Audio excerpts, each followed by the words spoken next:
year there's already like fucking half the budget. Let's just, hey, fuck it. Like, no. And these are real grown-up decisions that they can't even come and talk to us because they think we're idiots. They can't even come and have an honest conversation with us as citizens because they. Well, we as citizens also don't force them to have the honest conversation. So few people are involved that there really is no practical application forced by the population upon its elected representatives.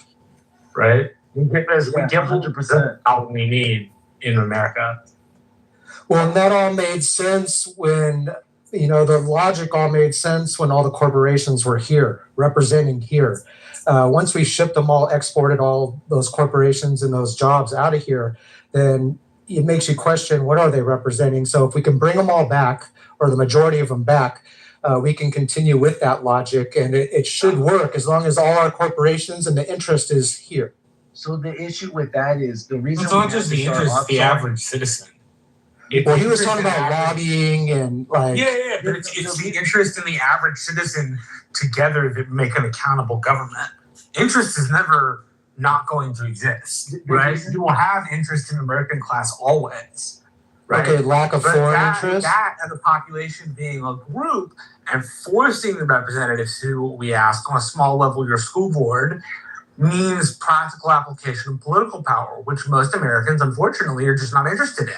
In order to be global. Wait a minute, you mean participation? Most people do not participate. Yeah, that's the vast majority of it's I love my congressman, but I hate Congress kind of problem. I think Joe B said she wanted to participate. So I was saying in general. Oh. But thank you, just because this is a common thing, it's like, and I get it, but it's like, so the offshoring of jobs is controversial, but it's actually economically necessary because you basically have to make a choice. If you want a strong dollar, so you want a currency that dominates across the globe, which means it becomes a reserve status, people trust it, they trade in it, they take your bonds, which funds your debts, right? You want a strong dollar. Okay, that means the cost of your labor is through the fucking roof and you can't be globally competitive when it comes to manufacturing. So now you have to offshore it to countries with cheap ass currency so you can get the same labor for less, which is fine because now you just have a more educated populace. It's like pushing the menial jobs kind of out of the country and raising the per capita rate of white collar jobs in your country. It's fine because you get paid more anyway. It just requires people to actually like kind of make that transition. And the problem is it happened too quick and a lot of people didn't want to make the transition. So they're like, bring those old jobs back. But it's like, bro, if I gave you that job, you'd be getting like 30 to 50 an hour. And I'm paying this guy fucking $5 an hour. What do you think's going to win? And they got to compete globally, right? So it's like, and then on top of it, it's like, again, it's the strong dollar thing. So then if you want a weak dollar, then you can onshore. But now you got a weak dollar. You're not global reserve currency status. And, you're a lot more sensitive to like trade deficits and, imbalances in markets and shit. It's a complicated thing. And our strategy has been having a strong dollar. That's why we did the petrodollar. So we need a strong dollar. So we can't really afford to keep most many. Like we look at iPhones. Apple dominated. As hard as other countries are trying, they can't really fuck with Apple. That's actually a big testament to our power. TSMC, the world's most advanced supercomputer chip manufacturer, is getting their blueprints from Apple. Like Apple's the reason they are who they are. They're their single anchored client. Apple is made TSMC, right? And it's like you couldn't have built TSMC with the cash flow Apple had access to domestically. You couldn't even they had to go to Taiwan. And so sometimes this is just how the market works out. And but we have the IP. Apple has the IP, the money grows our GDP. It is what this is where shit is. And now we as the average American kind of get fucked, but the truth is it's not that our government's fucking us, it's that the world isn't perfect and sometimes shit sucks. And we have this habit because if you don't really get into it, it's like, oh, I'm just gonna blame the politician. But the truth is, the reason why we realize they just do what they're gonna do anyway, and it's not because they're corrupt, which is like this populist rhetoric, it's because what they's best for us is not it's like a parent to a child. And we don't want to take the medicine. And it's like, yeah, shit has to suck because this is ultimately what's best. Like, what do we think? They're trying to fuck the country up and they just don't love it and they hate it and they want their own kind. It doesn't even make sense. And someone's bribing them to fuck the country over it. Like, come on. when you really look at No, this, I think defenders, one of the things they thought was most important were interlocking bits of ambition, right? Like they believe that man was always ambitious. And as a consequence, once man or woman is involved in politics, they will be ambitious. So the population doesn't like the showing of ambition, but the founders expected both ambitions not to cancel each other out, but to help self-regulate the system of power, right? Because everybody's interests wouldn't always align. And there would be competing forms of interest, and those competing interests would make for strange bedfellows in politics, which would end up being done, which we wouldn't have thought about. Yeah, well said. I think like even the railroads are a perfect example. Like unless you want to become communist, how do you solve the problem of like getting a railroad built in your country? But then people are going to look at that and go, "Oh, that's corruption. It's insider." It's like, yeah, that's actually a part of the game. That is a part of the game. If you look at how cities become incorporated, it's literally all business. This whole country is founded by businessmen doing business. Like you're founding a city, I've been getting educated on it. And it's pure economics. And it's a dude doing it for money. What else is he doing it for? Because he loves people and he's such a nice guy. And so I don't know. But to what Marshall was saying, I think we just have to now turn of the century, become a very politically educated populace because we can't get hosed, right? Because these guys will get greedy. Like they're smart. They know what they're doing. I do trust them now more than I'm less, conspiracy minded about it. But I do think they're greedy, which makes sense. That's a part of business. If you let someone, they're going to fuck you in the deal. And so that's where we need to be at a place where we're having, like Marshall said, honest conversations with our politicians instead of all this rhetoric. And they even talk to us like we're dumb and they say these dumb slogans. It's like enough. Like, come on. Like, yes, we can and shit, bro. Like, yes, you're retarded, right? Yes, we can. I don't know. Anyway, So I feel like I have a question for you guys. Talking about the, like the title of the room. We get back to this. What's everybody's opinion on moving to something like from first past the post to something like a what is it called? It's called like ranked choice or something like that. Ranked choice voting. Mm-hmm. What do you guys think about that? I want it so and for those who don't understand, like, no, it's like, so right now, let's just say, for example, we have, well, it's difficult because we usually just have a Republican and a Democrat in the end, and then whoever gets the majority, right, they win, right? But if we had, for example, three pretty good vying presidential candidates that were running, okay?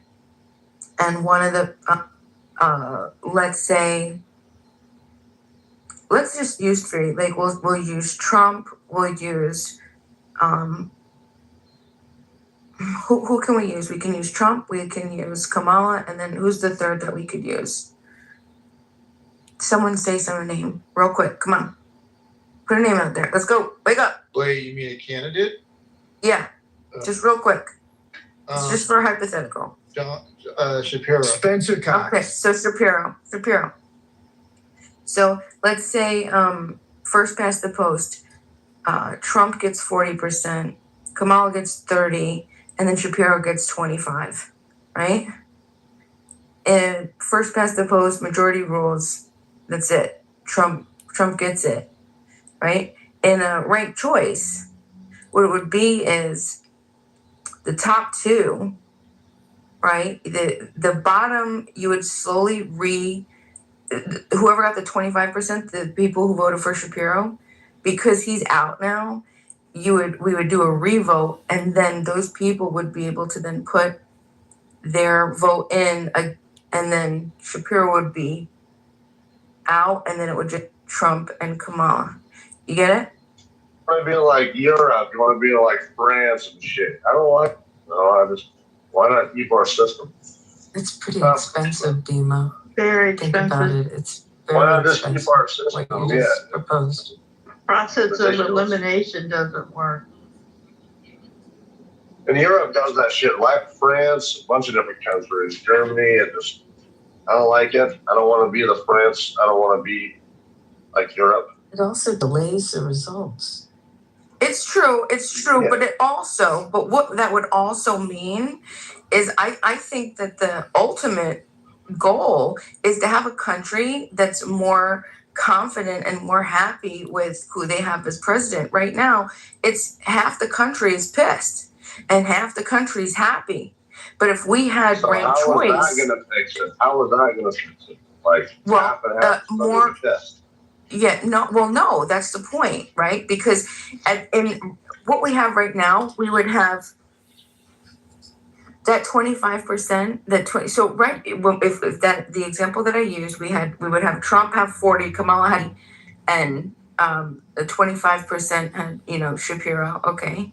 But if we right, that 25% is not going to have their voice. 25% of the country, that's crazy. They're going to be able to put it in for either Trump or Kamala, right? And so that's what I'm saying. Like, I think right now we have just small percentage, about half, that select who the president is, and then we have half the country that's just pissed. Yeah, but the people that choose not to participate are choosing not to participate for whatever their reason.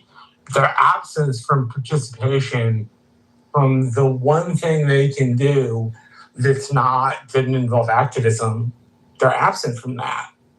And I think all that actually ends up mattering is not why they were absent, but that they are absent, right? It's irrelevant of why.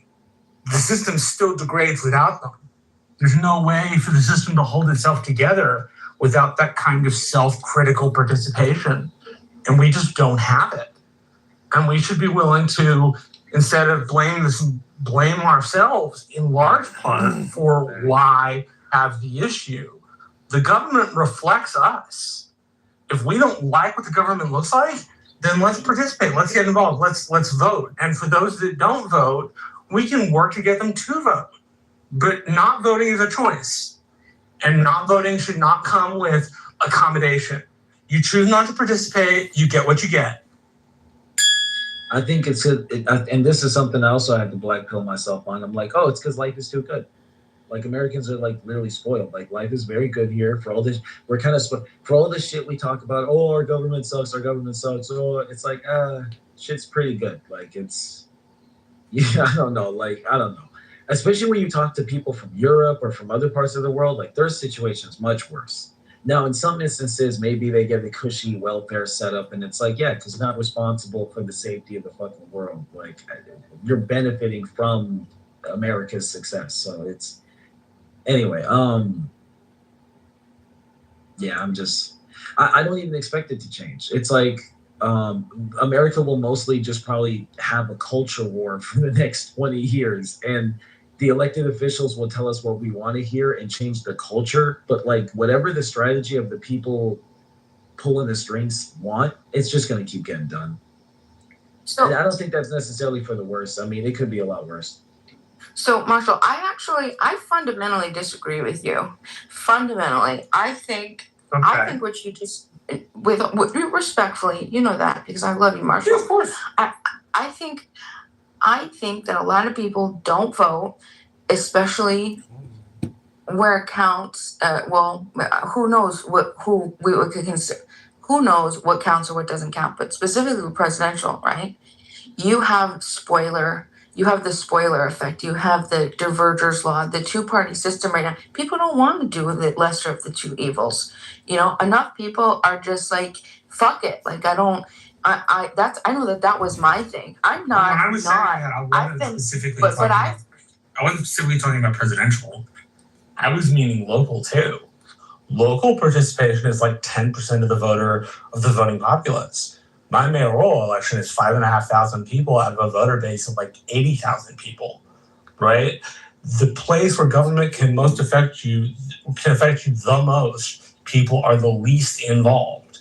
So I think we do it backwards. I think until you build up a loyalty for political involvement in your community, asking people to participate on the national level is pretty much a waste. I think that presidential though is where we get the most turnout, right? The locals and the specials are Jesus. Mr. Special is really bad. But again, people are just frustrated by the lack of option. That's what I've seen, right? As somebody who is so passionate about voting and about how we're supposed to live and living with freedom and being a part. I used to repeat those same talking points too. If you don't vote, you can't complain. But then it's just like, wait a second, no, I'm tired of it. I'm tired of choosing the lesser of the two evils. I do think that that's trash. We should have some other options, but our particular system, first past the post, it makes it impossible for a third party to ever even exist to run. Like you can't, it's going to always come down to the two-party system because of that, divergence. No, it comes down to a four-letter word that people don't like. What's Two that? four-letter words that people don't like. Work and time.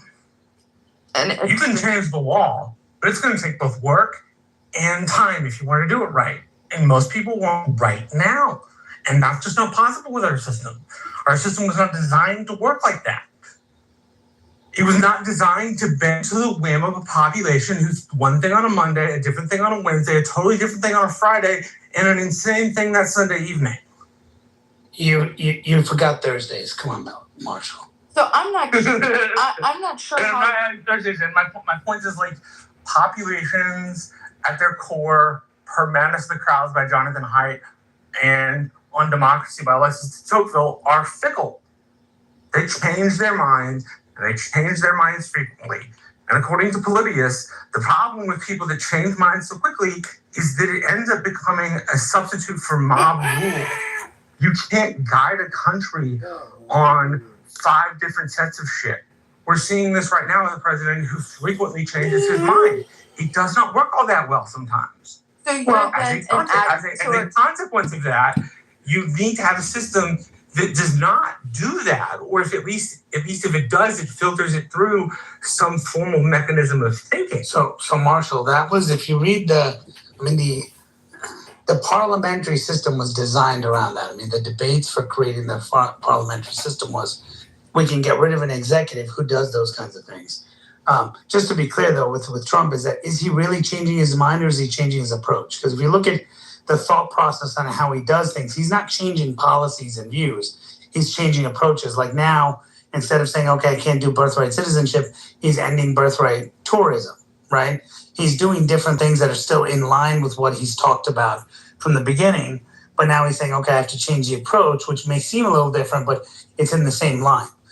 But when you talk about like a significant party, like, for example, the Democratic Party now itching towards socialism, which is totally different than anything they've ever talked about before, and then every day they're saying something different because they don't know where they stand on.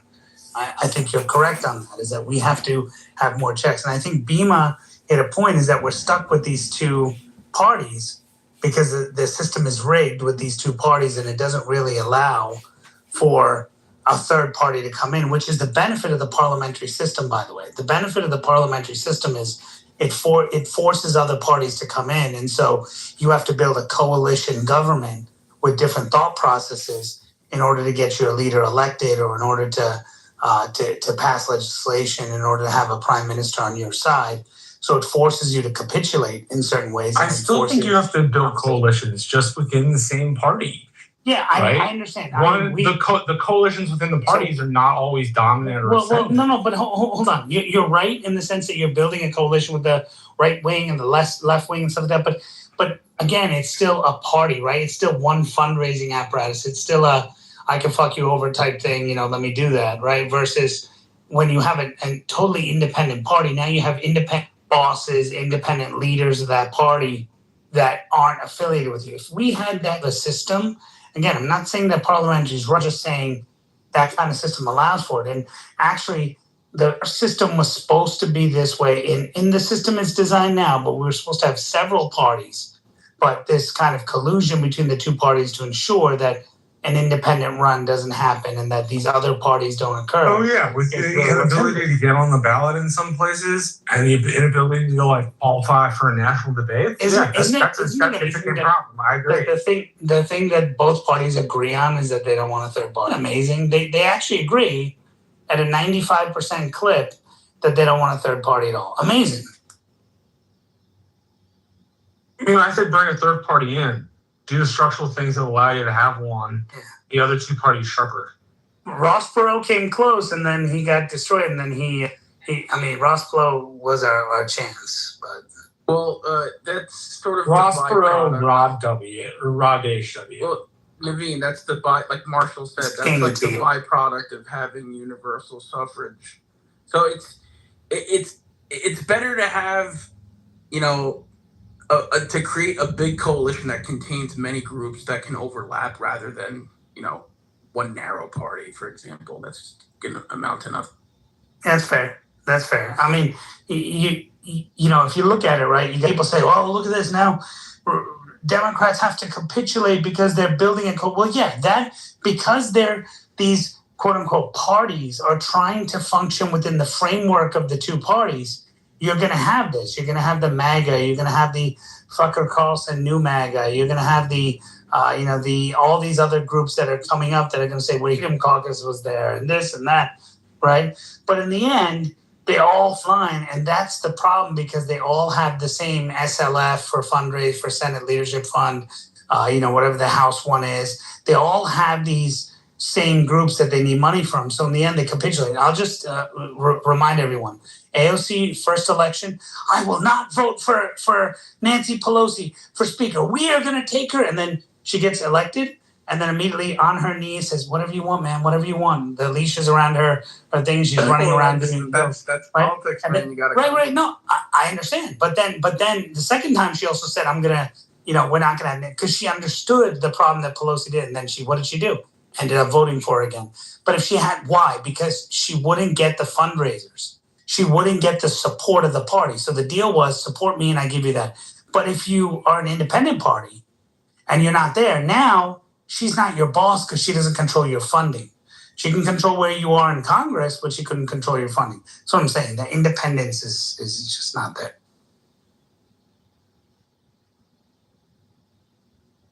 But anyway, Matt, thanks for hosting this room. How you doing? Doing good. By the way, AOC did a video on freezing her eggs. Did you see that? Oh, I did see that. What's that all about now? What did she do? She wants to create future AOCs, so she's freezing the eggs for now, and then she's gonna, and if she loses, then she's thinking she could sell them future president. That is so demonic and depraved. Check it out. And then I saw she did some videos on TV today. She went with that. Who's that guy on ABC with the glasses that claims Trump calls him or whatever? She went on his show ABC This Week. Who's that guy? Anyway, so she went on his thing and was talking about how she was like touting up Al Sayed and all this shit, and it's like, what the hell? Like people don't understand that these guys, and he's a great speaker. He's a great speaker. I'm like, look at how well he speaks. I'm like, look, Osama spoke really well, right? And it was 8 years of hell because he spoke well. Like 8 years of hell, and he spoke well, and you all fell for it because he'd be like, let me tell you a story today about how you all suck, and as you guys suck, we together as Americans can work. And you're like, wow, what a speech! Wait, did he say I suck? Then they read the transcript; it's suddenly deleted. I saw a recent video. He's doing like that Obama cadence and shit. Yeah, I don't know if you noticed. Yeah.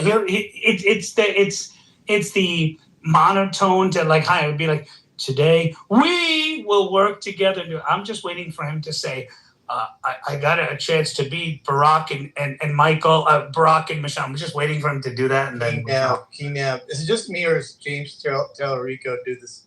Of course, dude. Dude, it's such a weird. Well, Beto used to do that. All these guys, all these failures are future failures. Well, Matt, let me tell you, right? So the mentality in the Democratic Party is. And look, it's a psychological ploy. The ploy is if I can entertain and engage people, I can say it's a psychological game, right? Because if I'm giving a great speech in the middle, I say you suck. you're not going to hear that I suck because the cadence is so high. You're resonating with what I'm saying. You feel good. It's just like music, right? You don't sometimes realize the person saying "fuck you" in the middle. You're like, what? Wait, did he really say that? And it's like, okay, I think there's what's that lady's name? Man, the blonde hair. Oh my god, I forgot her name. Anyway, my daughter listens to, and it says like, like motherfucker in the middle, and she's like, I was like, wait, did they just say that? And she goes, no, wait, did they say it? Oh, okay, I'm sorry, I'll listen to the clean version. And there's a clean version where they remove it, and I'm like, but they do it because, and so that is a psychological ploy, and you should notice that mostly Democrats do that. And since Joby's on stage, I'll just mention also a great orator named Mike Putz also does it as well. He didn't do So- this. He didn't do it. He did, Mike Putz. But it's not just me. It's like the dialect, the mannerisms. It's like this weird tick they all have where it's like they have to imitate each other. It's kind of weird. No, it's to engage the there are audience. F-bombs and I know. songs, right? That's what I'm saying. They're imitating, what each other are doing in order to entertain. Like there's no substance. It's just all for show, But I'm glad you noticed it too. Anybody else? Yeah, that's how you give a speech. The only way to be a Democrat and engage people. I mean, people are in New York politics. People are saying, the problem with Kathy Hochul is that Kathy Hochul doesn't inspire and engage people. I'm like, wait a minute. Why aren't we talking about her policies? Why are we talking about how well she engages people? Oh, Bruce Blakeman, he's not a good speaker. I'm like, look, I can introduce you to 100 guys that are cunning linguists. Does that fucking matter? Like, what the hell? Like, you need to find someone, and those who get it. But if it's mind-boggling the way these people think that that's the way to get a speech, because they can't debate you on policy. They debate you on platitudes. Yeah, but It's army platitude. I think you're like looking at the electorate as someone like in this. I don't think the electorate is like someone in this room that has facts and obsesses on this stuff and reads and is informed. I think absolutely most people are not like that, and so it's absolutely the person That's the it. good speaker, the good communicator, the good-looking person, the person. But Scott, hold on. Scott, I don't know. Is he in the Matrix? I don't know. Yeah, but Scott, you're kind of contradicting yourself because Donald Trump is not a great orator. Yes, he is. And yet- Yes, he is. Yes, in his own way. Hold on. In his hold own on. way, he is. Well, right, I understand, but if you take Donald is an Trump's awful speeches, orator. Come on. right, correct. If you look at his cadences, how he talks and stuff, right? People say he's one of the worst orators. You read everything, they say he's one of the worst orators. That's why Democrats said and even Republicans were like, man, I can't just listen to him talk. But the reason his rallies were so good is because he knew when to stop and hit certain points, but he wasn't a good orator. He was good at delivering statements and facts, and he knew the topics that people needed to hear and the things that people wanted. The other side says, okay, well, I don't want to. I don't be very happy to do that. Right. The other side doesn't want to debate or talk about what they're going to do, but they'll use platitudes to win. I completely disagree. Yeah, It's not the rhetorical style of someone like Barack Obama. Sorry. Am I still in the You matrix? cut out a little bit there. I was just going to say, I think Trump is a great rhetorical genius. It's just not conventional. I think Trump's appeal is largely rhetorical. I think he's great at that. He's excellent. His rallies, he's utterly brilliant. Not when he's on the teleprompter. When he's on script at the rallies, he knows his people so well. I think Scott, you're misunderstanding, right? We're talking about oration. His Queen's accent is just too disgusting. So I think you're missing something here, Scott. We're talking about oration. Sorry, Joe. Go on. I was just gonna say he speaks to the regular Joe. He really doesn't. It doesn't have to be sophisticated. Or that's what I'm trying to say. is that- in America is niggers. Niggers need to be. So Scott, I think I think you're conflating connecting with people versus oration. Okay? Well, no, Two different what I'm things. saying is rhetorical style. Yeah, I think like there's I had a friend who wrote a dissertation, preacher, about St. Augustine and Karl Barth on rhetoric. And I mean, Augustine knew so much of the person, right? And Barth didn't like the personal thing. He thought the preacher didn't matter, just the message. That's insane. But rhetoric and oration are different. Yeah, but I would take the rhetorician over the order any day of the week. I mean, I would, Correct, but most people won't, and that's what I'm trying to tell you. and not rhetorically unsophisticated. And I think Trump is a rhetorical master. I think his oratory skill is unusual, but there's a skill there. The way he, yeah, I mean, he's a master. He's a crowd master. I think that's all the very experts different say. than somebody. Look, Scott, all the experts say that he's not an orator. They'll say he's rhetorically great because he knows, which is what I said earlier, he knows what to say to charge up the crowd. He knows the things to say and do. He knows that, but he is not an orator. He's a guy that if you give him a speech, he'll knock it out of the park because he'll know when to modulate his voice up and down and do all this stuff. He doesn't do that, which is why he bombed at the recent, correspondence dinner thing and all that, because he was given a speech and he practiced it, but he didn't know how to orate it properly to engage the audience, because that is what that role is. It's not a rally. Spoke to them like he was at one of his rallies. Exactly. Yeah, See, exactly. that's I think the thing. it wasn't his crowd. It wasn't his crowd. But that's what I'm saying. That's why he wasn't that a good order. That's what I'm saying. Oration versus rhetoric is very different, because oration, no matter the crowd, you can like Osama would give speeches that would rally everyone, and like Republicans would listen to it and be like, okay, that was a great speech, but I got some questions about what he said. It's always, that was a great speech, but I got questions about what he was saying, the content. And people would be like, they would just hear the first part, great speech, because they would hear Bill Clinton, same thing. Let me tell you about a summer when I met a lady. Like he would give and people are like, wow, I want to hear him talk. Like I'll pay to hear him talk. About what? I don't know, but I'll pay to hear him talk. Nobody does that with Trump. They want to hear what he's going to do. They want to hear that kind of, the action is we're going to build a wall, we're going to do this. I think people pack those rallies like Obama or Clinton never could pack a rally, and that's because he's an exceedingly effective communicator. That's different than what I'm saying. I mean, okay, if we were to parse out words really carefully and parse out between rhetoric and oration and communicator, and this, sure, we right. could. What I'm saying is, I think Obama is a great communicator, so is Clinton. Trump is too, in a different way. I mean, his style is, and what he's great at is reaching people that the Democratic Party have alienated his communication style. The Democratic Party is becoming a party of snobbish elites, and this is how he's taken over people under $50,000 a year in income in the last election. When's the last time a Republican did that? Right. A lot of it is communication style. He's utterly brilliant. And it's sometimes mean-spirited and sometimes over the top, and all of that is part of the magic. I think he's incredible. I think it's because that's what I'm saying. He placates his talk to. Oh, sorry. I'll just say I agree with John. You're underwater. Can't really hear you, but Go ahead.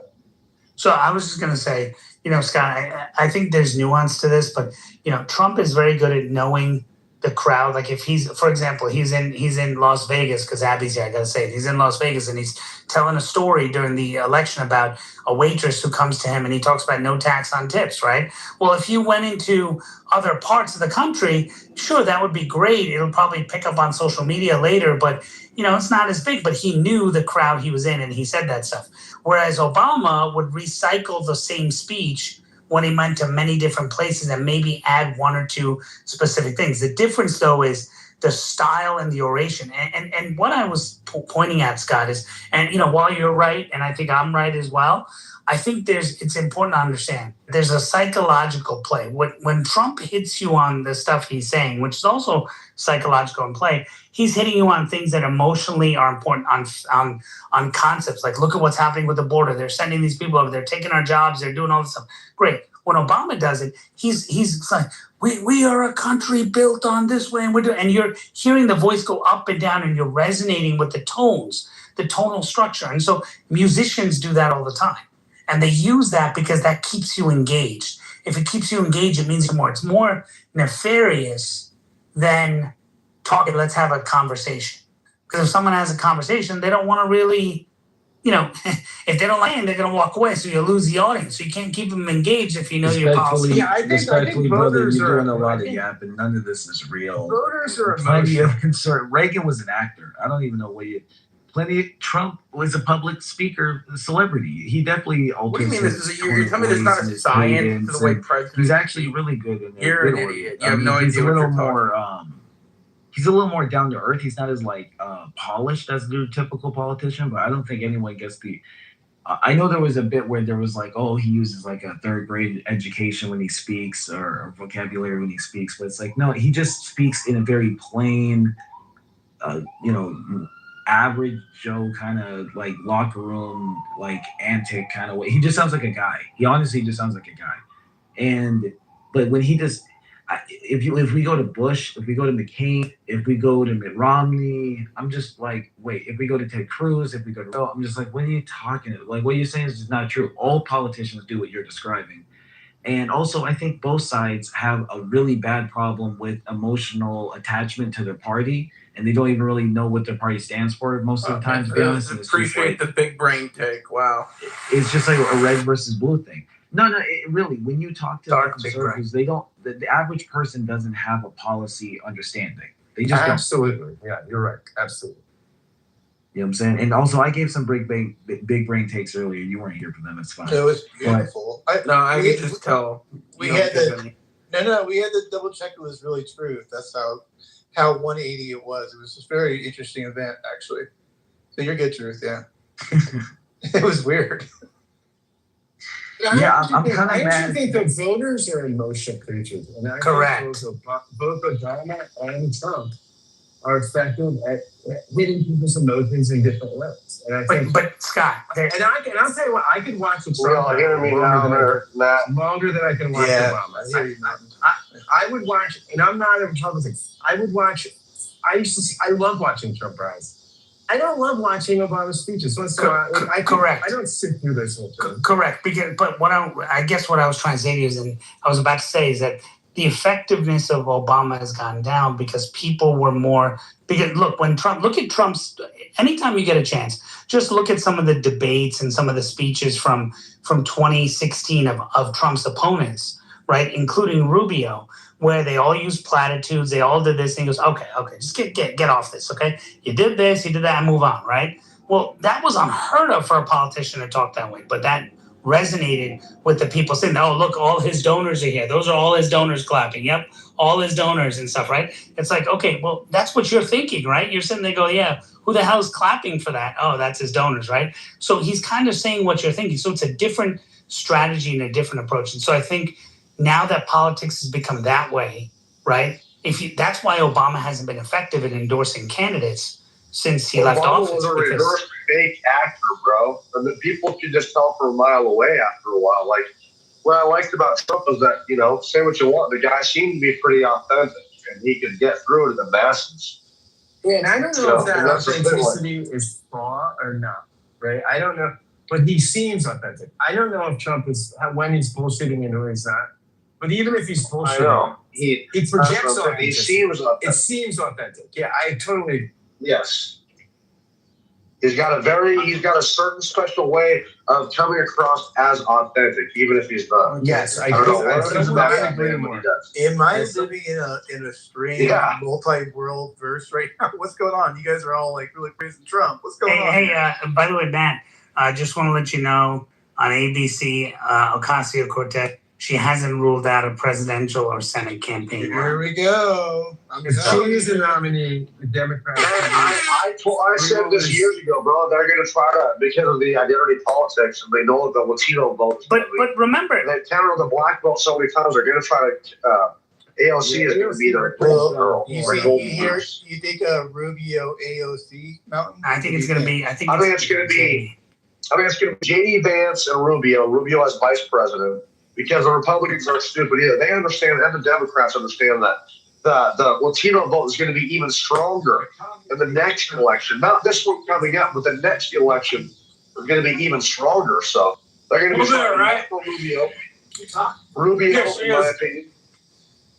And then it's going to be AOC and like someone like Gavin Newsom. I don't know, but yeah, AOC is going to be crazy. AOC will be. So AOC will run for sure, or at least run a campaign so that she can get influence. That's how you get national recognition, which everyone already knows her. What's also interesting is she has an acronym as a name, which everyone knows. They don't know that her name is, believe it or not, Alexandria Ocasio-Cortez, right? So you're not going to see Ocasio-Cortez for president. You'll hear AOC for president.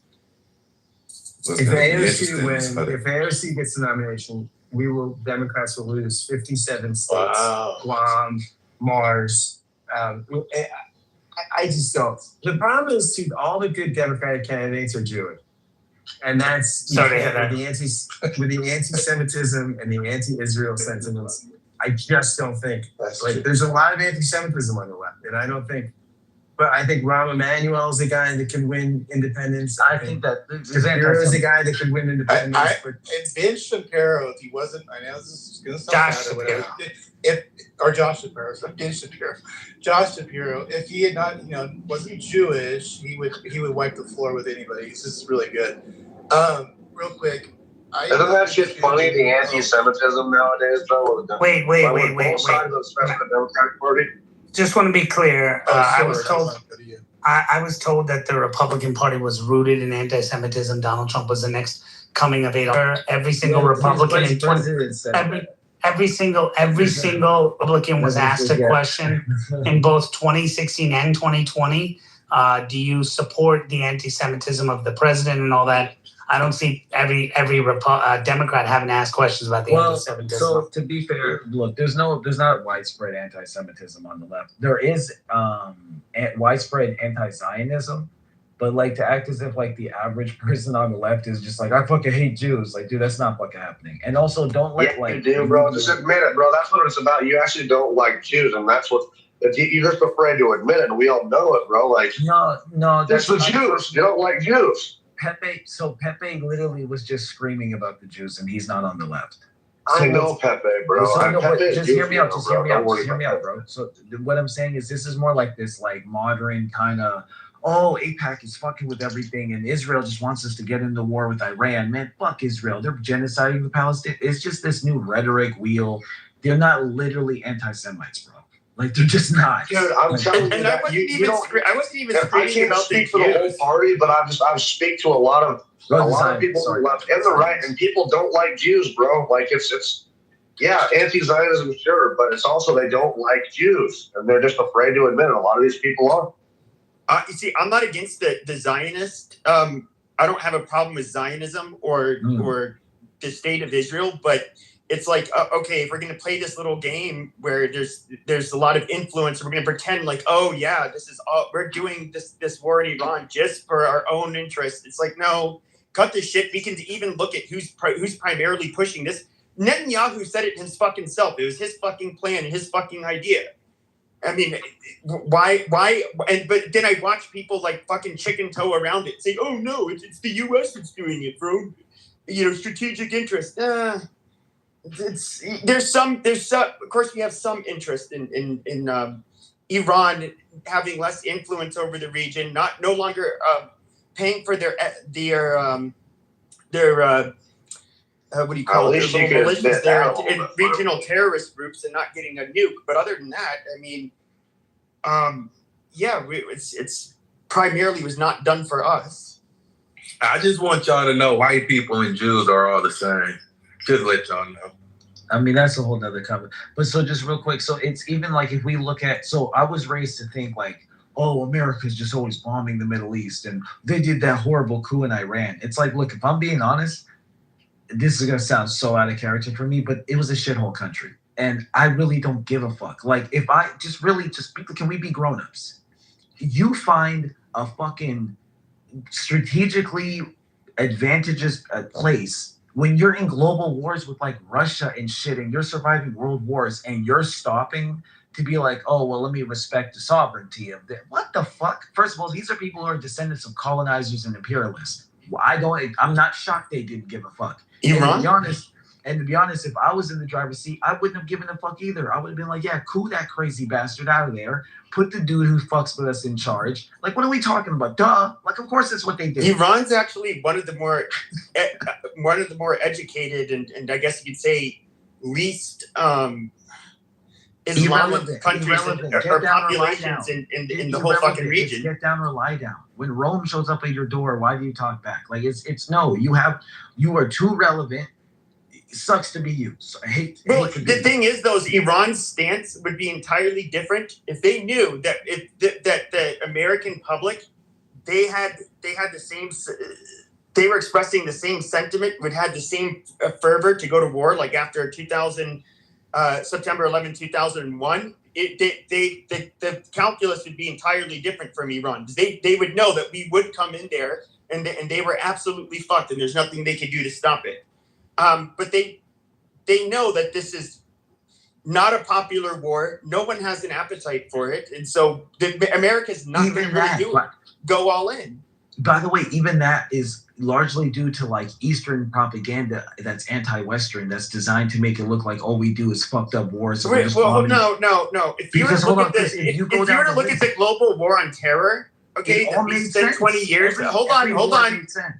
If you look at the global war on terror, okay, it did not make sense. In fact, the most common sentiment you get from the people who served in those wars is not that they regret doing it, but they thought that it was basically for nothing. It was a waste. It was a waste of lives. It was a waste of money. It was a waste of everything. No, that's not. That's even more. Iraq. So no, Iraq wasn't. No, so okay. So the issue was Saddam Hussein and Bin Laden. Like you can't forget. Like everyone. Well, so forgets. what does Saddam Hussein have to do with Bin Laden? So first under George Bush Sr., we got the Kuwait War, right? Where he's trying. I know all of this. You don't have to give me that history. But what does Saddam have to do with Bin Laden? Well, no, they don't have necessarily to do directly with each other. They're both different interests into why we went to Iraq and then Afghanistan. And Iran was supposed to. What did we get out of taking out Saddam? Well, if we had stayed in the area, we would have eliminated Iran's monetary influence to the local. Now they are. Taliban is back, and Iran is funding the Taliban. We know this. But the Taliban's in Afghanistan, not Iraq. They're in Iraq as well. What? No, wait, is that okay? Hold on, let me triple check that. I know Iran is funding forces in both regions, period. But the main idea was Saddam Hussein had to take him down, right? That's the Iraq. And then Afghanistan. Right? Do you realize that we made Iran more powerful? They had more money to all of a sudden funnel into that's their true. terrorists. 1,000% correct. By taking out Saddam. It's because we didn't finish the job. The original plan that Cheney and Bush drafted, Iran was next, but Obama signed a deal. That's why I'm saying, like, no, actually, our strategy made sense. It was working. We were not supposed to pull out. Trump is correct. It was a shitty deal. It was so what were we going to do? Occupy that fucking region of the world forever? Maybe another 10, 20 years. It hurts to hear. How many trillions of dollars is that? Less than we've lost since. If you ask me. Well, if we're being honest, Iraq cost us about $3 trillion. Afghanistan cost us like $7 to $9 trillion. There is a very good reason to be wary of American expansionism. I propose this thesis. The only service listed in the Constitution is the Navy, because doing anything with a land army or ground units, to Navy to ferry them.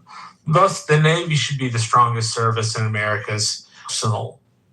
And we should then have an expedition force like we do now, but we should think in terms less of land and more in terms of sea. That's just the thesis. The rest of the thesis is this. The industrial base is shot. It makes us a brittle fleet. Whereas technologically advanced as the Japanese were right before World War II started, but we don't have the defense industrial base to repair ship in anything more than about 4 years. That means an aircraft carrier goes down or a ballistic missile submarine goes down, then you're waiting 4, 5, 6 years for one to be developed. Versus the Chinese Navy, the Chinese can put out a couple, they can put out 10 ships a year, if not a little bit more, which is an astonishing pace for industrial. But I'm just curious about though, is after go ahead. We took out Saddam. Okay, first of all, I think most people they don't think the Arab Spring would have really happened without the the downfall of Saddam, and of course, we can look how that ended up causing a shit ton of problems in Syria. It was a snowball effect, and then of course there was a drought that happened there, and you had all of you left a huge void where ISIS in Iraq and in Syria basically ended up, taking power. They ended up, and of course, they were trying to defeat Assad. And we can look at just ISIS was just absolutely horrible. But what you had is a bunch of regions of the world that were basically lawless, way more fucking savage than they were before we ended up invading them. And what do we have today? We now have a really nice, basically terrorist in charge of Syria. Of course, that's in Israel's advantage because he will not allow one fucking Shia militia to go through his country. They'll be more brutal to them, to Hezbollah, than Israel will. So that kind of helps things with Israel, but he's still. How is that a viable long-term partner? I mean, the man's a fucking psycho. He's a literal fucking jihadist. Well, it wasn't supposed to be. It was basically means to an end, and we were supposed to finish the job. It wasn't necessarily about. It was the goal. The funny part is the only reason we actually went. Like when you look at the original plan. Hold on a second. We estimated the short-term use would be worth the long-term cost of being on their side. That's kind, at least to my mind, that's kind of the conclusion you have to come to, right? It's going to cause less damage if we ally with these shitheads we were just at war with than if we wipe them all out. And the funny thing, actually, as fucked up as that war was, we had a lot of casualties that cost us money. What's the point of doing it when I think we all understand it actually needed to be done. Like maybe you can say it should have been done better, blah blah blah. Like something needed to be done. What needed to be done in Iraq? I mean, realistically, I would say, and you can look at a lot of veterans are very outspoken about why they thought that was. Of course, there are people who actually. So you think we were supposed to let him lose friends and shit like that? But Iraq, what did we tangentially take out of it? But would you let him take Kuwait? No, and we didn't. I'm not against the Kuwait. I'm not against the first Gulf War. I think us invading Iraq the way we did was absolutely fucking stupid and caused way more fucking problems than it cured. A whole lot more. Look, I understand, but I think that war is ugly. I think that we're not a perfect nation and our military strong. That has nothing to do. I'm not making an argument about whether or not war is good. It's what you do. You go to war for a reason. We went for a reason. What was the reason was bogus. Hold on, that's actually what I was in the middle of saying. So when you look at the original nickname for the strategy, it was like domino, and it was supposed to be. The reason is to kill the enemy, Pepe. Exactly, Normo. Thank you. Yeah, but killing the enemy is not okay. If that was the case, we can go to war with China, but we know the outcome of going to war with China. Yeah, but if we go to war, everybody knows the outcome would be really bad. So we don't. Pepe, two things, please. Two things. One, China actually has robust technology and they have a nuke. They couldn't take us, but they have a nuke. It's better served attacking the fact that they're oil starved and they have to import their oil. Iran was their chief importer, so that's indirect fire. But that's not even the top. Hold on, but real fast, just to finish my point, which was that this is a post hoc justification for this. This is not why we attacked Iran. They had these plans drafted in 2002. They had a 15. You can look. That is not why we did it this time, though. The justification is to kill the bad guys. $15 million computer simulation against the U.S. versus Iran in 2002. So you're literally wrong. This is not post hoc. The plan. No, you're rationalizing why we did it this time. That is not why we did it this time. Yes, it is. We did it this time to kill the bad guy, Pepe. It was the same reason in 2002. We were worried about Iran getting a nuke. What are you talking about? You don't even know what you're talking about. Just please let me finish. So I do know what I'm talking about. Why we did it this time? The nickname for the method was domino. The idea was literally Iraq, Afghanistan, then Iran. That was the whole fucking strategy. And they spent $15 million on a fucking computer simulation. Makes sense, dude. Syria fell, Libya fell. I mean, come on, man. Like, it makes a lot of sense. Pepe, quit sitting on your fucking hands, bro. And you got to understand, look, it's Libya war was is a fucking disaster too. Like that is another war one. is ugly, bro. War I is agree. It has nothing I to do with agree. war being ugly. Yes, Look it at what does. happened after Libya fell. No big mind, please. No big mind. Do you know why? Do you know why? Do you know what's it? Gaddafi's threat always was that if the Europe or America ever fuck with them, it was always that I will allow, if anything happens, I will allow a flood of fucking black sub-Saharan Africans into your fucking country. He was actually one of the people he didn't have the power to do that, Pepe. Oh, he did. Because he did not let them through his country. But he can't control our. He was no. Okay, he's obviously in North Africa, right? And right after he fell, for example, that is when sub-Saharan Africans started going through Libya to the north, and that's of course when you saw in the news that they started taking them as slaves. But he did not allow them. He was harsh.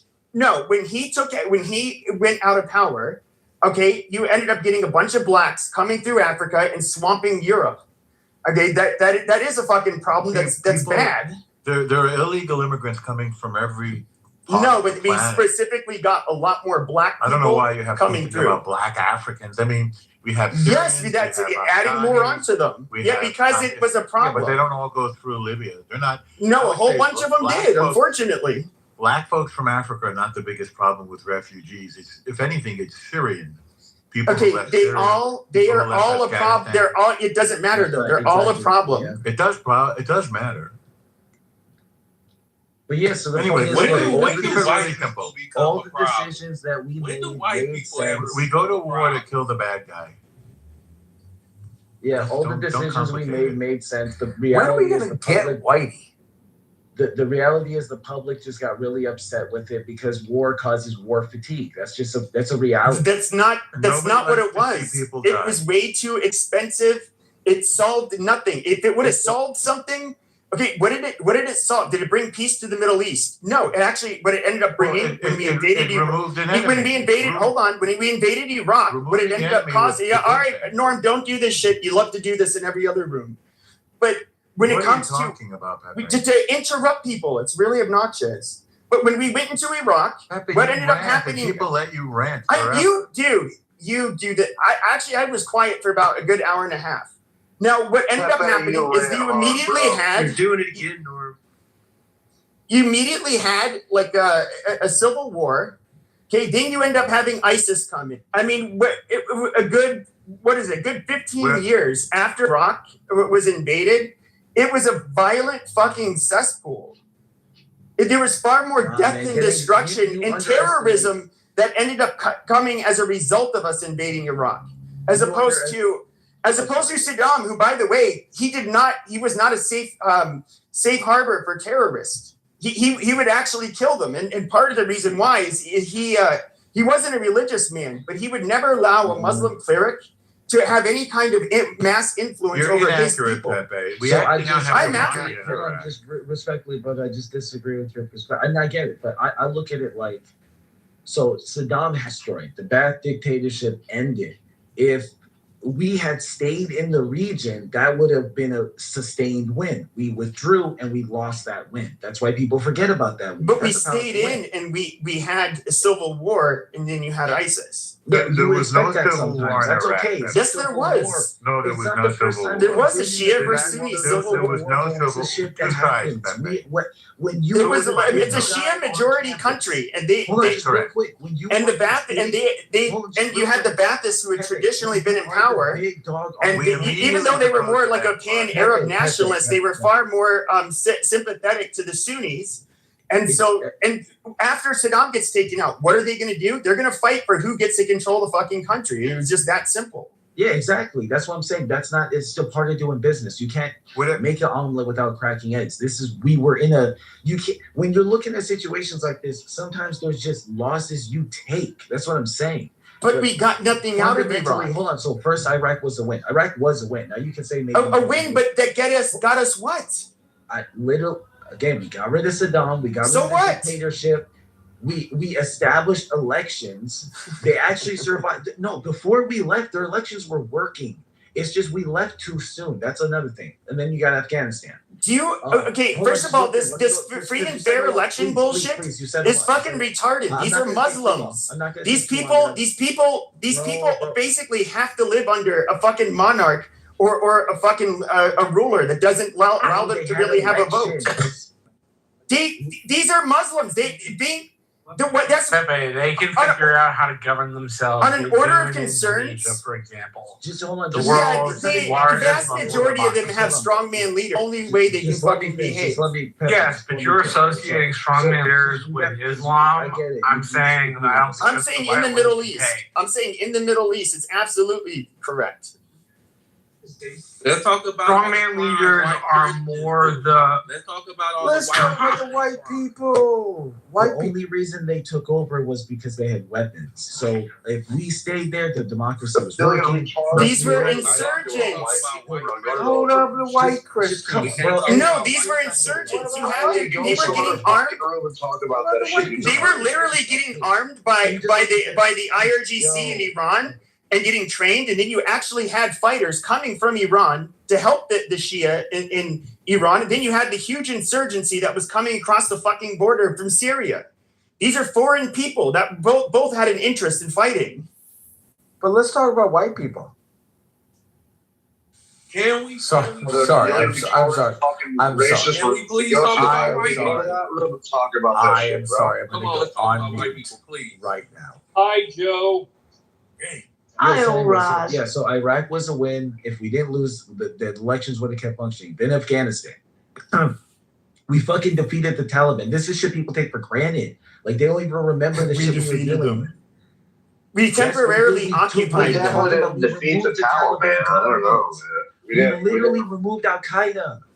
What are you saying? Well, for a little bit. Al Qaeda got rid of Bin Laden. Sure, Al Qaeda got rid of Al Qaeda rather quickly. Taliban, however, they were not going anywhere, and just like the Russians fucking tried before, who were a lot more brutal than we were, they ended up coming right back. And of course, if you look in a good chunk of where the fucking Taliban lives, they literally live in the Pashtun region of fucking across the border in Pakistan, and these motherfuckers just came right back across.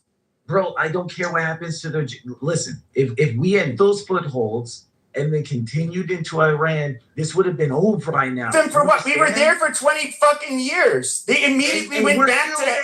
And then when we left, they immediately went right back to where they were. Dealing with it. 23 in Afghanistan, like 26 in Iraq. Do you not understand that the problem didn't go away? But you want us to permanently occupy these fucking countries? No one said permanently. That was never. How else? What are you going to do? These people still have this exact same fucking belief system. We occupied them. We told them how they should live. We told them their girls should go to school. We told them that women should have some fucking rights, that you should allow homosexuals to fuck each other. But they never bought that shit. They never bought any of that shit. And as soon as we fucking left, they ended up imposing their fucking morality on their own people. That's exactly what was going to happen. Didn't even let women drive. What are you saying? So what? They don't care about that. You're getting exaggerative. Please don't mute me. He's getting what are you? You're acting like we're trying to impose Western value. Like no, we did. He's getting exaggerative. We literally had their girls go to school. What the fuck are you talking about? We had gay flag. We had pride flags on our fucking embassies. What are you talking about? That wasn't because of us. That was because of him. He was a secularist. Who? It wasn't a Western influence. He decided to do that. This was literally about Western influence. What are you talking about? Stop yapping, bro. Just anyway. This was what the fuck? Jesus Christ, bro. Because you're just. This is a difference between you have fundamentalist Muslims that live out in the fucking boot. Truth. Why don't you just sit this one out? Because you're way off. Because the main point, I kept getting interrupted. 10 seconds and I'm done. This is like, I just want to finish the point. The whole point of calling it the domino plan is because there's no point to even go to Iraq or Afghanistan if you don't finish and go to Iran. If you weren't going to go to Iran, then don't even go. The whole plan from inception was Iran finally, but that's when Obama came in and signed the deal. And that's what I'm trying to tell you. If we had just followed through with the plan, it would have all been over by now. No, it wouldn't. Afghanistan, despite what happens in Iran, Afghanistan would still be overrun by the Taliban. Everybody knows that. The Taliban has and by the way, Iran does not get along with the Taliban. As you know, most of the money the Taliban makes was from opium. Guess how they get that opium out of Afghanistan? They have to bring it across the fucking border into Iran. They'll kill the goddamn border guards in Iran, no fucking problem, and vice versa. They're not. Iran has almost no influence in Afghanistan. So, and if anything, it's Pakistan that has the most influence on the Taliban. And if you look at the Taliban, the secret police there, there's I believe it's their version of the Secret Service or their intelligence. It's well known. They're the ones who are actually supplying them with a lot of information and gave a lot of the Taliban their training. I'm sorry, Pepe, but we were there for 20 years. There were children and girls there who grew up under the Western influence that the United States gave to Afghanistan. And if you remember, maybe you weren't here when Biden pulled out, there were Afghan people flying off the plane. I remember. Huh? I remember the airplane. But they're trying to fly off the Globemaster. No, they're what, on Clubhouse? No, on TV when they were trying to get on the airplane. Yeah. That was the exit out. There were Afghan people on Clubhouse terrified because they didn't want the United States to leave. And here's my view on it. We have 35,000 troops in South Korea or I forget the number, but we've been there. How many years have we been in South Korea? We're never leaving South Korea. We only had 3,500 troops in Afghanistan. 3,500. That was it. It was a cost, relatively speaking. That was minimal cost. Did you want to be there forever and never leave? Are we there forever in South Korea? Well, South Korea is not an active war zone, though. Yes. Did you want and was Afghanistan an active war zone? Yes, there were still fights popping up. There were still explosions that were happening. Of course, Iran was using that as an opportunity. They were still sending their shitty fucking rockets to American bases. but didn't answer my question. You want to be there forever in Afghanistan? I'm fine with it, yes. With 3,500 troops. See, the problem is that everyone has these arguments and thinks that, we shouldn't have gotten involved. And they all have good reasons. But here's the one thing. If the United States doesn't get involved, and if the United States didn't go to other countries and promote their interest in those countries, do you think the other superpowers of the world would not go to those? Yes, I actually think that because. Well, then you're naive, Pepe. I'm not naive. You want to know? I can tell you why. If we look at the Soviet, we can look at the much more superior Soviet Union that spent the better chunk of the 80s trying to conquer Afghanistan. It ultimately fucking failed. I don't know who else was going to try to do it. Failed. But here's the thing: we went to Afghanistan for a good reason. Al Qaeda and Osama bin Laden. We should have gone there. We should have killed. We should have. But as far as this stupid nation building bullshit, no, we shunned that. So then I'm sorry. No, we were doing that to build a coalition to go at Iran with. That's actually what our strategy was with Storm. It was a beautiful strategy. I hate that we lost the narrative. And by the way, you're talking about are you talking about the Clean Break project? I mean, this was shit. There were plans that were written down on paper, but they weren't actually fucking implemented. Alan, did you not like it? Did you like it or not like it when Trump tried to come out of Afghanistan first? Did I like it or not like it? What? So no, we're talking about Operation Desert. Sorry, I said Desert Yes, Storm. I understand. That's my bad. I don't know why I said Desert But Storm. I think you're referring to the Clean Break Iraqi Project. freedom. That was No, that that's was my foreign fault. I said policy Desert- experts and No, people in the that's my Bush fault. administration That's my that were fault. they had this strategy they wanted to do, but that was never put into practice. Yeah, I didn't mean to say Desert Storm. I meant to say Iraqi freedom. I don't know why. Well, that's the one I'm referring to. Oh, sorry. Say it again. I didn't hear. So, okay, at the time, okay, but it was actually written up in the, I believe, starting in the late 90s, but it was still being pushed. You had like Paul Wolfowitz, who are the other people's names? That had basically came up with the Clean Break strategy, where basically they ended up, they said we were going to go to these countries, we're going to take them. So they ended up talking about Gaddafi, Assad, of course, Hussein, and then it ended up involving Iran. Now, when we ended up invading Iraq, that was there were people in Trump's administration at the time that were the authors of the Clean Break strategy, but that was not the reason why we ended up going into Iraq. That was just a strategy that was put down in paper as an idea, but that was not that idea was never implemented. Brother, you did not go in Iran. Say other soldiers that went and signed up for the army went in there. You just sitting back on the sidelines talking. You're amazing. Y'all been talking about everything, but ain't none of y'all doing nothing.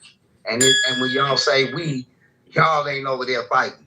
We're talking about the United States. When we say yeah. We talking about the people that fight for the. Are you fighting?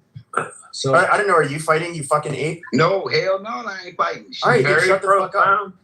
Just like you need to shut the fuck up because you're not risking your life. It's an audio app. I'm actually making the case for why we should not put. I'm actually advocating for why we should not risk American lives unnecessarily. In other words, I'm not the one who's being a chicken hawk trying to say that we need to send our young into war. I'm actually saying the opposite. So hold on. Sometimes hold on. We literally got attacked on 9/11.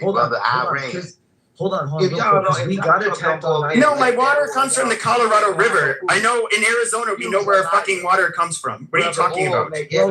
You're forgetting 9/11. If Donald go over there and do what he do, you won't have nothing. Can you do me a favor? Can you spell Illinois? Can you spell Illinois, brother? Can you spell Illinois? American dollars, $34 trillion in the negative. Okay. Let's see if you can do your multiplication tables. Do you know, man? Yeah. What is 8 times 7? What is 8 times 7? You is broke, brother. 8 times 7. What is 8 times 7? You got monopoly, motherfucker. See, you ignorant motherfucker never even did your multiplication tables. I mean, I can tell from hearing how you speak English. Brother, you've been scammed. Okay, brother. Gina, what is 9 times 6? Yeah. What's $34 trillion in the negative? That's right. He doesn't know. Business, and you $34 trillion in the negative. Y'all ain't shit for that. Come on, yo. Come on. 16, 24, Brother, 40, 40, 50, 54, 17. Yeah, what is this? What's last time? So how much is your money worth? $34 trillion negative. How many? So how much is your money? Okay, so Gino, how many millions are in a trillion? So what we're not gonna do is barrels of oil deflect away from Iran the got point over so there. that you can try to do this. No. Actually, I'll make it easier. How many? Wait, Truth, what we're not going to do. What do you mean? You come on, we all see what Found that you're doing. oil Come on, over there. dog. They This got is that racially you need. charged. It's That uncomfortable. you ain't It's going to fight unnecessary. for. Oh, are you in charge? Oh, so this is a race baiting place? Like you rocking with This that? is That's not race bait. He came in. President Trump he came in. You literally brother. With the brother. What about Yeah, but no, he wanted to come in here and he wanted to do it. No, so what ended up happening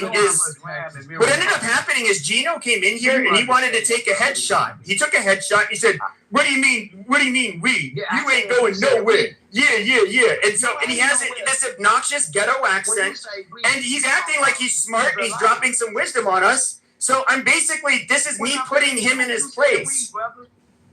You Yeah, said you're we doing it along ain't over there racial fighting. lines.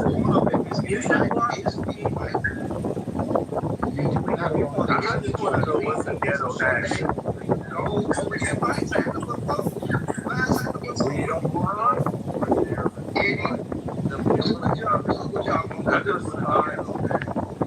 Y'all passing out your constitution already? Yeah. We have the right to remain silent. Anything you say will be held against you in the court of law.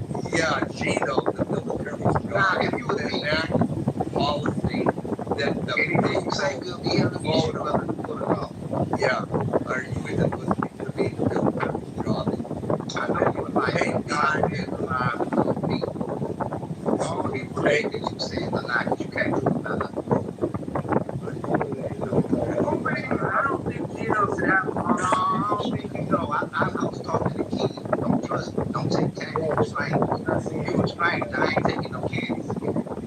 From none of y'all. I don't trust none of y'all. Y'all liars just like me. I don't trust them either. I don't trust them either. Right. You must prove things. So anything that you say, right. So you say, we over there like, you know, Like,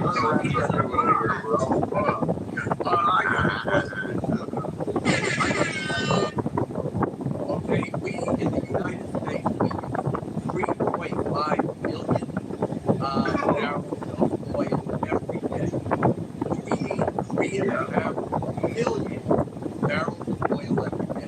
Now, you tell me how we're going to get that. yeah, I see that.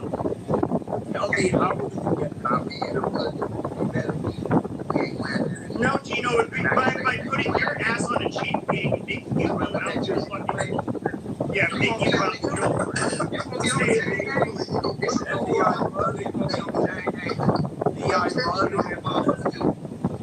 The ironic thing is that have a respect for a person. Well, man, that's evil. Don't give a fuck about nobody, but they still understand. Yeah. Don't nobody keep it. So do unto others as you do done unto you. Yeah, Gino, you're not yeah. The ironic You know, if you were murderers, don't be murdered, your kids will be murdered. Understand it. There's something called equal balance.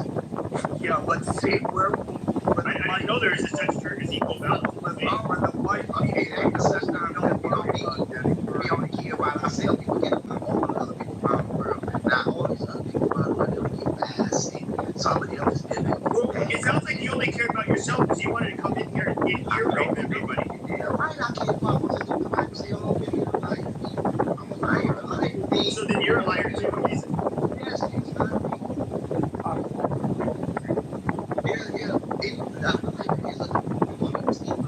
Have you read the Bible, the part where it talks about the state of Cain and the curse? You got a heart. You got a heart, brother. You got a heart, right? Right. Read the Bible. You want somebody to write your life. You want somebody to write your life. So, if nobody wants to know more,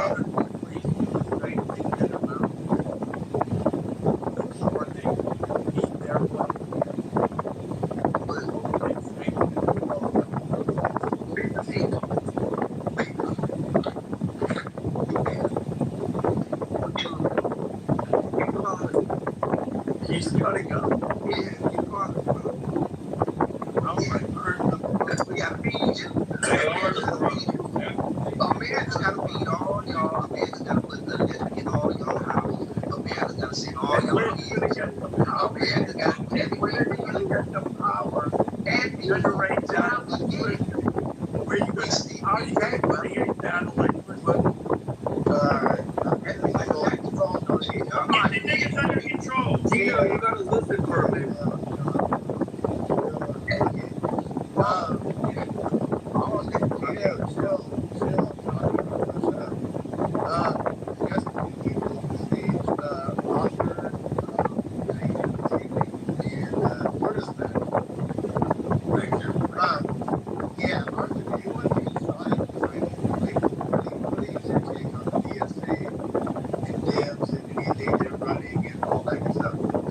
By the way, you guys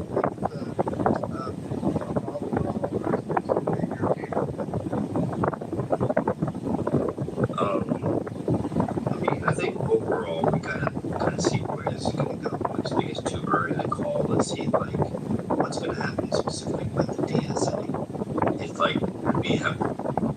not trying to predict that MAGA was going to be because of Tea Party, but no one could have predicted MAGA because of the Tea Party. So I think it's too early to call what the DSA is potentially going to be to the Democrats in that regards. Right.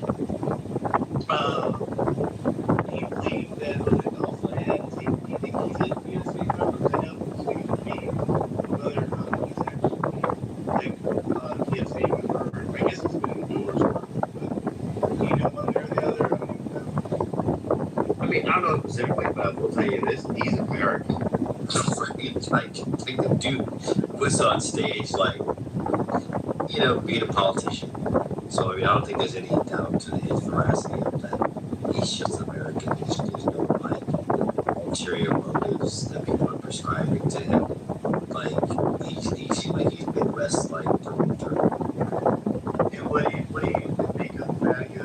Maybe Rubio, Vance, or some other MAGA candidate? Do you think they're the ones that are going to be considered? You got somebody else, or do you think like just go back to I don't know what it is, like Pence votes, or where do you think the Republican Party's going? I mean, I hope there could be some leveling off a little bit. I mean, I don't think Vance has the cachet to be anything other than what he is. Rubio's gotten a lot better, but he's so tied to the current administration. So we'll see if we can potentially shake that off. But I think, I'm not saying it has to go back to the Bush, but I think just in general, things just need to level off and not be so polarized, if you will. Damn, you motherfucker can't stay away from the war. Trump fucking the country up. You motherfucker white Republicans, He wants to go back to the you can't choose somebody got I take gay marriages in the country, get it motherfucking drowned to the motherfucking ground. All you motherfucking conservative, right wing, whatever you want to do. I just call it a white wing or crack. That's for another topic. But anyway, you motherfuckers, y'all keep fucking the country up, but y'all want to talk about gay marriages and bullshit. Fuck out of here, you fucking idiot. We're doing our best, honey. Motherfuckers ain't accomplished shit out of Republicans. Always want to say the Democrats ain't done shit. But all I know in my lifetime, I lived with a few Republicans. God damn it. I was alive when Reagan was here. I was here when Bush. I was young, but I was want more white people to pay for your fucking shit. No, I don't. I just want white people to get it right. When have y'all got it right? When have y'all got it right? Tell me that. When have y'all got it right? I'm trying to figure it out. Y'all started some shit right now that we in. How the fuck we running out of all of our bills? Huh? I don't I mean, it's stupid. Don't get me wrong, but I mean, at the same time, everything. Did Biden do such a great fucking job? He did better than y'all. He's doing better than what we're doing now. No, not really. He allowed a literal fucking invasion. He allowed a literal fucking invasion of our fucking country by a swarm of fucking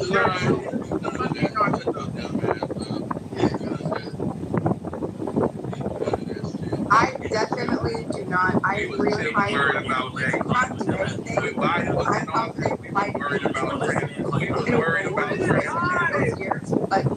I wasn't finished. When Biden was in office, we was worried about transgender. 60% of all transgenders are white. We was worried about the world. 30% are Nigerian. 30% are Nigerian. We wasn't going to war. We was just worried about the man boys. I mean, the man girl. That's it. That's it. We weren't worried about. We wasn't gripping. Now, highly selective. We're not scared of it. We're not scared of it. We're not scared of like you using the term cracker. We prefer to be called our property. What is that? The master race. Yeah, Oh, hell no.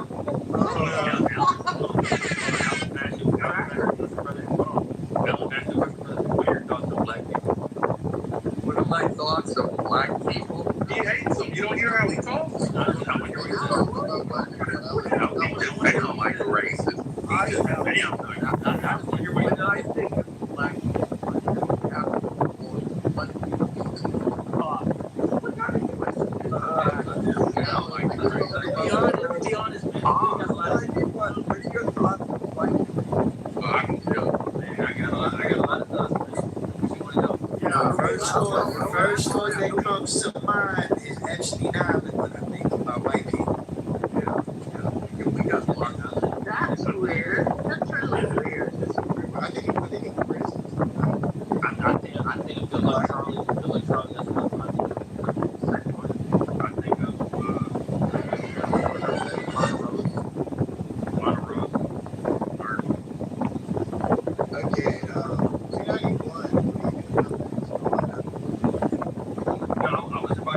us, I mean, all the people in the Catholic Church, the little boys, but you're basically making fun of like all of Latin America. So you have a problem with the Spix too.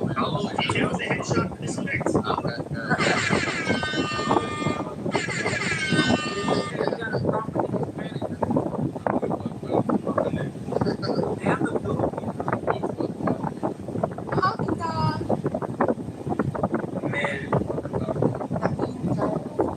Why is it usually a little Cajun cat face touching the kids?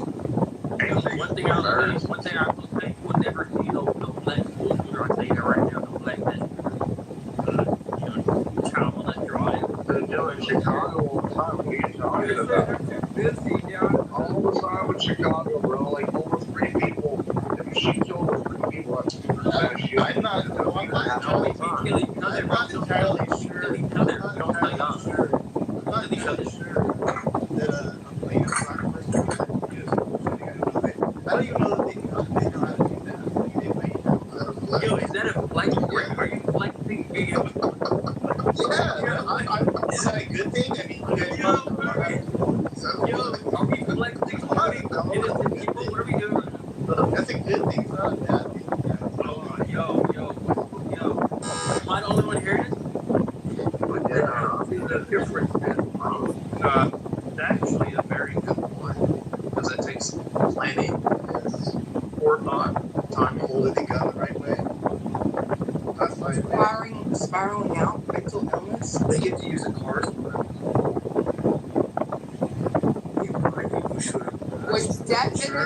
Would definitely prefer my kid to, I mean, God forbid, but to wind up in a by my own choices, wind up, if I'm not paying attention or whatever, end up in some gang, right? And gang violence versus shooting up a school. Like, I mean, I think gang violence is a lot easier to solve than the mental illness that's going to come when someone so spiraled out that they're going to shoot a bunch of people and then die. Like, that's like just, it's weird. That's too far. It's too much. But the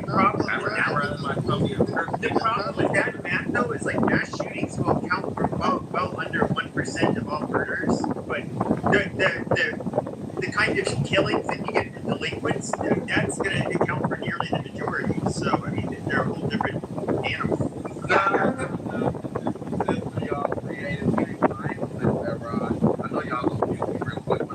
Go ahead, Heidi. Wake it up, Heidi. The reason why it's so many mass is the way people set up together. They always say, why don't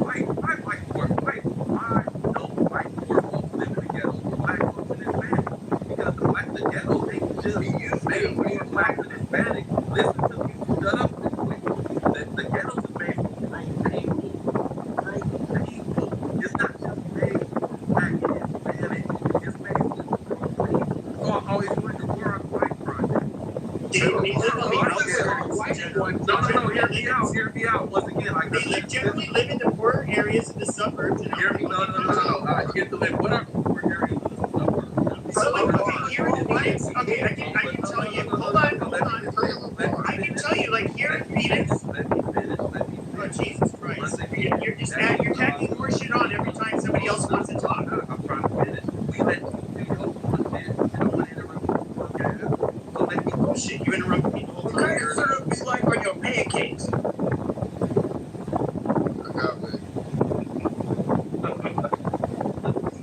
But if you look at Phoenix, for example, we can look at on South Phoenix, most of the west side, parts of the east side, in the inner city, that is where you have your, I guess you can say, black and Hispanic hoods.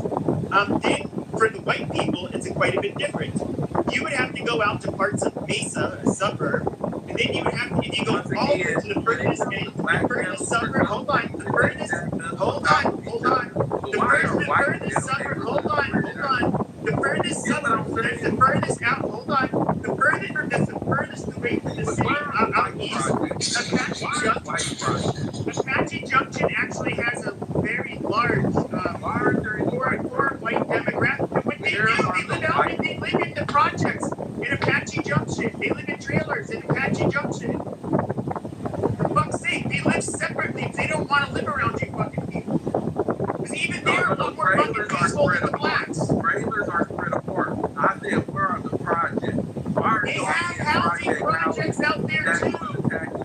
No, y'all don't. Yes, they do. No, y'all don't. What are you talking about? The housing authority, you have housing authorities that are run by the state. Look, there's a difference between living on top of each other versus a trailer park that is spread out. You can actually step outside and get some sun. Sure, but they do have. So what they do have is they do have housing projects. So you have generally the smaller suburbs won't have their own housing authority, but the state and the county does. You absolutely have projects in Mesa. White project. There's Name me one. I don't know the fucking name off the top of my head.